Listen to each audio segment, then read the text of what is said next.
ऋषभ पंत का कमबैक हो गया है। काफी अच्छा कमबैक हुआ है। मौजूदा आईपीएल सीजन में विकेट कीपर्स की अगर हम बात करें तो ऋषभ पंत सबसे ज्यादा रन बनाने वाले विकेट कीपर बन चुके हैं। एक लीडर के तौर पर भी वो अच्छे दिखाई दे रहे हैं। हालांकि उनकी टीम परफॉर्म नहीं कर रही है, एक बात अलग है। केकेआर के साथ जो उनका पिछला मैच हुआ उस मैच में भी उन्होंने बहुत अच्छी परफॉर्मेंस दी, स्टब्स के साथ एक बढ़िया पार्टनरशिप करी। हालांकि वो उस पारी को लंबा नहीं खींच पाए, बट कुछ 20 ऑड बॉल्स में उन्होंने हाफ सेंचुरी मारी, जो कि ये बता रहा है कि हाँ, ऋषभ पंत फॉर्म में मौजूद हैं। बैट बॉल को बढ़िया तरीके से टच कर रहा है और आने वाले टी20 वर्ल्ड कप में ऋषभ पंत का दावा बहुत ज्यादा मजबूत है। इतना सब कुछ ऋषभ पंत अगर अच्छा कर रहे हैं तो क्या उसके बावजूद भी कोई उनसे नाराज हो सकता है, कोई उनको खरी खोटी सुना सकता है? तो जी हां, ऐसा है। और ऐसा करने वाले बल्लेबाज हैं वीरेंद्र सहवाग, जो कि अपने जमाने के एक दिग्गज बल्लेबाज हैं। लेकिन हमको यह भी नहीं भूलना चाहिए कि कितने ही मौकों पर वो भी आउटसाइड दी ऑफ स्टंप जा रही बॉल को पुश करने के चक्कर में कॉट बिहाइंड हो जाया करते थे। वीरेंद्र सहवाग ने ऋषभ पंत को लेकर कुछ बहुत ही कड़े शब्दों में कुछ बातें कही। वीरेंद्र सहवाग ने कहना है कि हाँ, ये पंत की एक बहुत बढ़िया इनिंग थी, लेकिन उन्होंने कहा कि आपने इतना भी स्कोर नहीं बनाया पहले दो मैचों में कि आप इतना ज्यादा बोल सकें। उन्होंने कहा कि आपने पहले दो मैचों में तो रन नहीं बनाए, लेकिन अब आप रन बना रहे हैं। और अब जब आप रन बना रहे हो तो आप अपने विकेट को फेंक दे रहे हो। अब जब आपने विकेट को फेंक दे रहे हो तो आपको यह बात समझनी चाहिए कि जब आप एक पारी खेल रहे हो, आपको समझ में आ रहा है किस तरीके से वहां पर बॉल फेंकी जा रही है, तो आपका दायित्व बनता है कि आप वहां पर क्रीज पे ज्यादा से ज्यादा देर तक बने रहो। आपको वहां पर विकेट पर स्टे करना चाहिए था, आपको वहां से सेंचुरी मारनी चाहिए थी और कम से कम 110 या 120 रन के ऊपर आपको नॉट आउट रहना चाहिए था।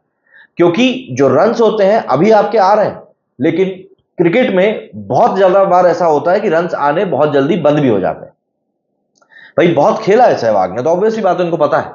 सहवाग ने उन्होंने कहा कि पंत ने बैटिंग बहुत अच्छे करी और जैसे जैसे वो फॉर्म में वापस आया है, रन्स बना रहा है, बहुत अच्छे स्ट्राइक रेट के ऊपर भी वो रन बना रहा है। उन्होंने आगे कहा कि आज वैसे भी पहले ओवर से ही हमको पता था कि ये लोग हारने वाले हैं, जीतेंगे तो है नहीं। मतलब कि केकेआर ने इतना बड़ा स्कोर बना दिया था कि ऑब्वियस सी बात है, दिल्ली जो थी वो गेम के बाहर जा चुका था, तो पहली बॉल से ही पता था। और जिस तरीके से विकेट जल्दी जल्दी गिरे, मेक श्योर हो गया कि ये लोग एक फाइट नहीं दे पाएंगे। उन्होंने कहा कि this was the time to do some batting practice. मतलब कि ऋषभ पंत के पास ये एक बहुत अच्छा मौका था जब वो बैटिंग प्रैक्टिस कर लेते। Instead of going to nets now you could have played 20 extra deliveries here. मतलब कि वहां नेट्स में जाकर प्रैक्टिस करने से अच्छा होता कि यहां पर आप 20 बॉलें और खेलकर चले जाते, वो आपके लिए ज्यादा बेहतर होता।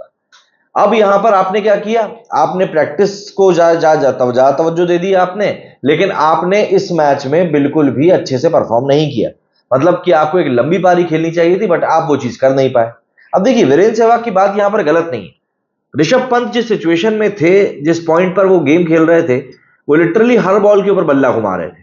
वो तो किस्मत रही कि भैया बंदे की हाफ सेंचुरी पूरी हो गई, लेकिन हाँ, ये बात सही है कि वो हर बॉल के ऊपर बैट घुमा रहे थे। और जिस तरह का स्कोर वो चेज कर रहे थे, उसके सामने अगर वो अपने टोटल को सामने वाली टीम के टोटल के जितना नजदीक लेकर जाते, उतना नेट रन रेट इनका बेहतर रहता। बट ऋषभ पंत वहां पर ताबड़तोड़ खेल रहे थे और इसी चक्कर में उन्होंने अपना विकेट भी फेंक दिया। वीरेंद्र सहवाग का यहां पर क्लियर तौर पर यही कहना है कि आप नेट्स पर इतनी प्रैक्टिस करते हो, लेकिन जो मैच प्रैक्टिस होती है वो टोटली डिफरेंट चीज होती है। अगर आपको वाकई में मैच प्रैक्टिस करना है तो इस तरह के मैचेस में ही आपको करनी चाहिए। आपने कुछ 25-28 बॉलें खेली, आप चाहते तो उस पॉइंट से 20-25 बॉलें और खेल सकते थे, अपने स्कोर को और बढ़ा सकते थे। और सबसे बड़ी बात, आपको जो मैच प्रैक्टिस मिलती, कहीं ना कहीं वो आने वाले मैचेस में ही आपका मदद करती। ऋषभ पंत की इस आईपीएल में काफी तारीफें हो रही हैं।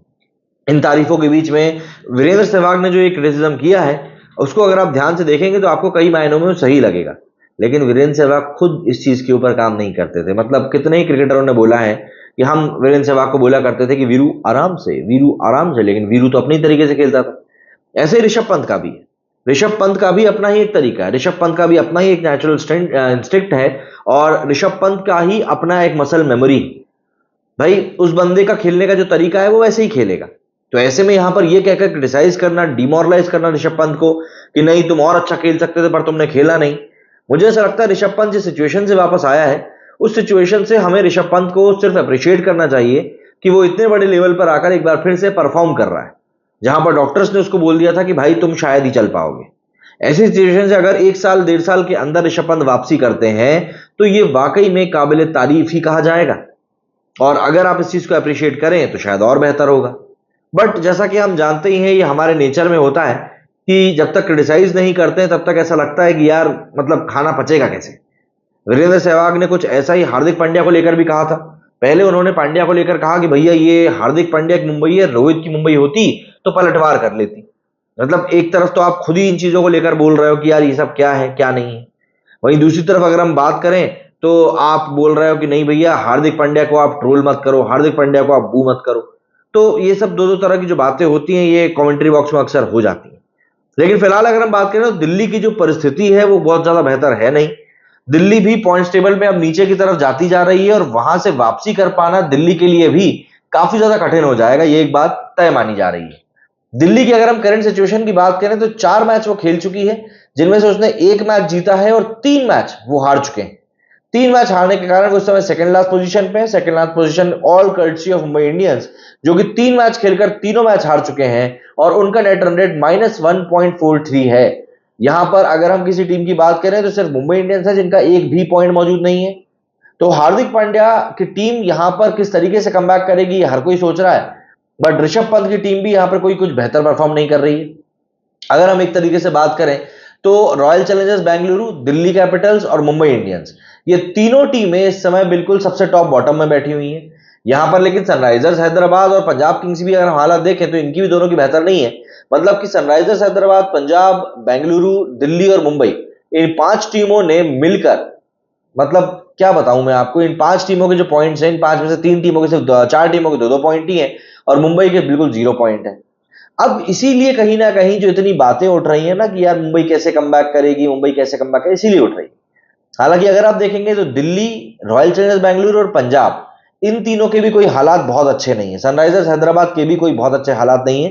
वो तो एक मैच था जिसमें वो लोग बिल्कुल तूफान की तरह चल गए और भाई मतलब हाई स्कोर बना दिया, क्योंकि इनका जो होम ग्राउंड है वो होम ग्राउंड कम बैटल का वो बैटिंग ग्राउंड ज्यादा लग रहा है। तो यहां पर इस समय सिचुएशन जो है बहुत ज्यादा आर पार वाली नहीं हो रही है, बिल्कुल टच वाली नहीं हो रही है। कोलकाता हो गई, राजस्थान हो गई, चेन्नई हो गई, लखनऊ हो गई, ये टीमें हैं जो कि अच्छा खेल रही हैं, है ना, और जो बाकी की टीमें हैं वो बुरा खेल रही हैं। तो यहां पर एक बैलेंस जो हम कहते हैं ना, मतलब जैसे आप देखिए तो एक बैलेंस आपको यहां पर क्रिएट होता हुआ नहीं दिखाई दे रहा। जो अच्छा खेल रहे हैं वो अच्छा खेल रहे हैं, जो बुरा खेल रहे हैं वो बुरा खेल रहे हैं। होम ग्राउंड का जो जिंक्स था वो भी दिल्ली और आरसीबी, इन दोनों ने तोड़ लिया है। बाकी टीमें भले ही नहीं हार रही हो लेकिन आरसीबी और दिल्ली अपने होम ग्राउंड पर हारी हैं। आरसीबी तो 2 मैच हार चुकी है, वहीं दिल्ली ने ये केकेआर के खिलाफ जो मैच हारा, वाइजैग इनका होम ग्राउंड बनाया गया है दिल्ली वालों का, उस मैदान पर ये लोग हार गए। तो ये सिचुएशंस जो है इस समय आईपीएल में जो चल रही हैं वो देखने में काफी ज्यादा इंटरेस्टिंग लग रही हैं। और सबसे बड़ी बात, चीजें जिस तरीके से सामने आ रही हैं, एक बात प्रॉमिस है कि ये आईपीएल एक याद रखे जाने वाला आईपीएल होने वाला है।